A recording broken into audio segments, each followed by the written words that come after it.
Hello guys and welcome back to our channel Tutorial Guru. Today we're going to be teaching you how to see your Messenger password. First, go ahead and open settings on your mobile. Then on the search box, simply type Google.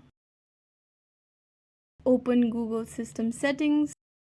Now you'll see Manage your Google account. Tap on it. You'll be redirected to this page. Now slide the navigation bar to the left until you see the option of security. Now scroll down until you see the option of Password Manager. Tap on it. So if you have your Messenger password saved under this Gmail account, it will show up over here. As you can see, I have it saved under facebook.com as it is the same password for Facebook and Messenger. So I tap on it, enter your phone's password, and then you'll be able to access your Messenger's password. To view this password, simply tap on the eye icon that appears beside this password. To copy this password, there's an icon beside this eye icon. You simply tap on it, then it will be copied and you can paste it anywhere you'd like. However, for this option to work, your Messenger password must first be saved under your Gmail account. And this is how you can view your Messenger password. I hope this video was useful. If you have any questions, let us know in the comments down below, and thanks for watching.